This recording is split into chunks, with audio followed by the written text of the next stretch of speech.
Hey guys, Troy here, back with another video today. Today I'm doing something a little bit different. Usually I'm giving advice and maybe even, at a fault talking about I'm right about this, I'm right about that. But no matter how good you are, and I'm not even saying I'm particularly good, but you're gonna lose money and you're gonna have missed opportunities. Part of investing in sports cards, part of investing in anything is things are gonna go wrong. So today I wanted to show you guys my biggest losses ever. And if you've seen the title of this video, it's added up to actually a pretty big amount. Fortunately, I'm definitely still up overall, and it's all part of the learning process. It's all part of growing. But I wanted to share with you guys some missed opportunities I've had. And it wouldn't help you that much if I just said these things, but I think there's strong, tangible things we can take away from every single one that'll hopefully help you in your journey going forward. All right, so my first biggest mistake and the thing that actually motivated this video was passing up on a Luka Doncic pink cracked ice BGS 9.5 for $900 about 2 months ago. So this one is the most painful because I actually have the receipts on this in a sense. I'll be putting them up there. I was talking to the guy.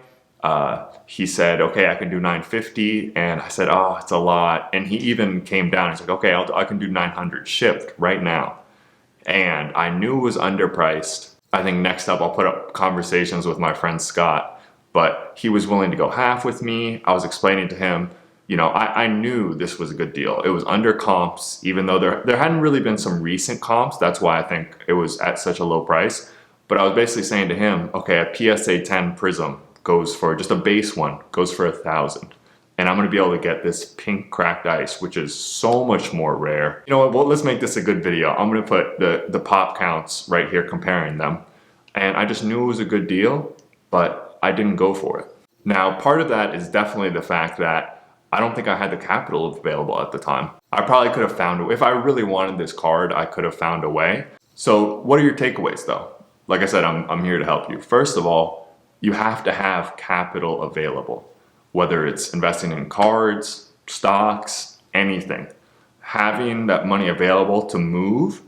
And one other thing that I always try to remind myself is there will always be another deal there. So if you have your cash ready, these deals will come up and then you can really take advantage of it when you see it. So that was the first mistake I made, not having my capital available. And the second one is not taking advantage of a deal that I knew was a good deal.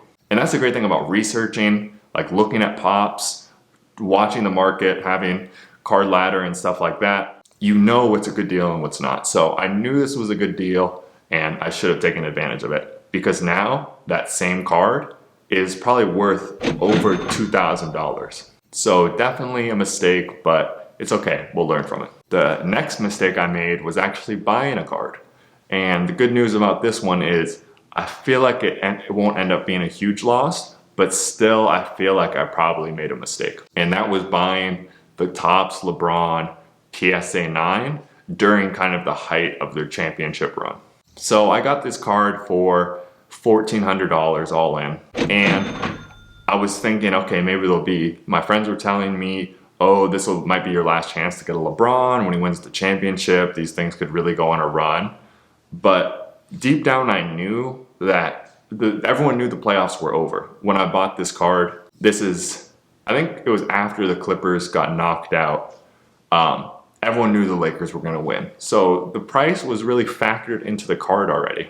And after they won the championship, I think this card even got back into the 800s at one point. So I still think I'll be all right. I think I'll be able to break even. You can't go wrong investing in LeBron. I already know long term, this is a good hold. I will be very surprised.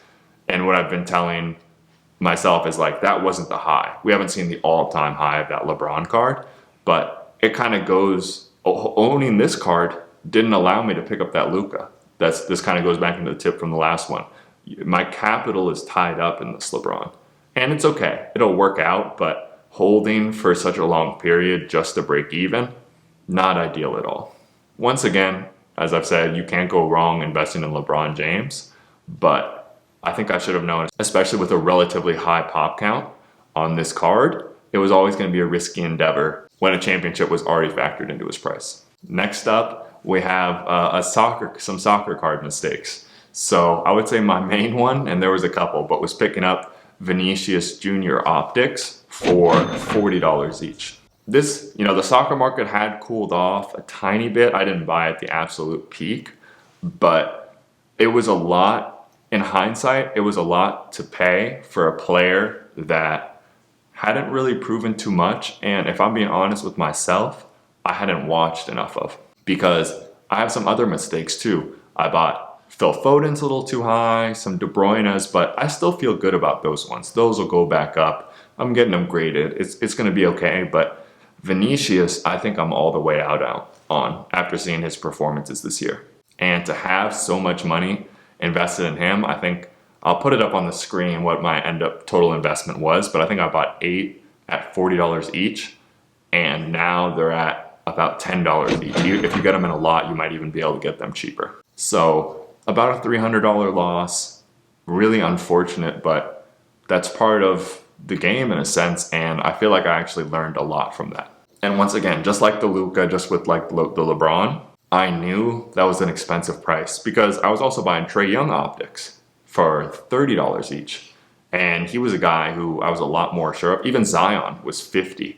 So to be paying $40 for Vinicius was a lot of money. I'm sure I've made other mistakes too, or will make other mistakes in terms of like Taylor Horton-Tucker, not picking him up.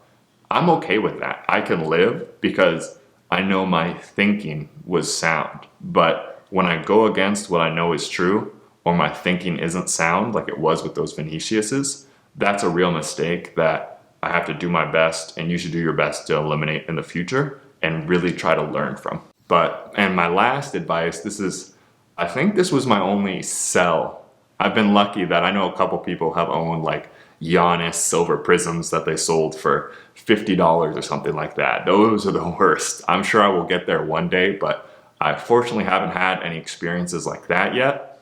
But my biggest and only selling regret was I sold a Tyler Hero Noir gold card numbered out of 10 for $50, and then eBay fees and everything taken out after that, and I bought that card for $120. So I sold this one before the bubble, once again showing the power of capital. I was trying to buy some other things, and I quite frankly didn't have enough, so I wanted to sell off some things to get some more money.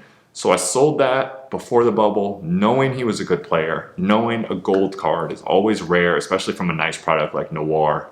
I was being really emotional and rash. I was disappointed because this card wasn't in gradable condition, really. It's something I should have expected with Noir, the black borders, thick card. It wasn't anything the seller did wrong. I'm almost 100% certain it just came out of the pack like that because I've seen it happen before. And I was so upset because at the time, $130, I think it was a huge purchase for me. I was like, what am I doing? I can't even grade this card. He hasn't done anything. And I just kind of panicked, and I put it on auction also. Another thing I'm not going to do again. That's a quick tip. I don't recommend auction except for a couple different circumstances because your card can go for any price. I wouldn't have, if someone had told me before I did that auction, here, you're going to get $50 for this card, I wouldn't have taken it. But unless you use these premium eBay features, and I don't even think people don't really do the minimum bids. It's just not really, in my opinion, a best practice on eBay because it kind of discourages people from bidding if they don't even know, like, okay, even if I win, I'm not going to get this card unless it's a certain amount. But I wouldn't have taken it. So that's another quick advice. If you're not, unless certain situations, and that's a whole other video of when to do auction, but in general, I only do buy it now with best offer. That's how I prefer to sell on eBay because you can just wait. If you're patient, you can just wait for the right offer to come along, and I really think it puts you in an advantageous position. But now that same Tyler Hero card, there's not really good comps on eBay just because it's rare. There's only 10 of them and it's from a premium product. There's another one that's similar listed for, I think it's $3.99 on eBay right now. I can safely say I think I could get $250 for that card right now. So after fees and everything, to be losing almost $100 on a card I could have, doubled my money on, it's a big mistake. But The good thing is, I feel like I learned a lot from that, and I'm not gonna make that mistake going forward. So hopefully you guys can take something away from this too. Like everyone makes mistakes. Like I mentioned the Silver Giannis one, but if you had, tripled your money or something, you can't really look back and be too upset about it. I mean, you can be, but you made the right decision at the right time. But with all these cards I mentioned today, it was the wrong decision, even at the time. And I hope you'll be able to have takeaways from that to prevent you from making the same mistakes on your journey. But all right, guys, that's it for the video today. I really hope you enjoyed. Make sure to like and comment down below, and we're gonna keep the videos coming. Thanks again.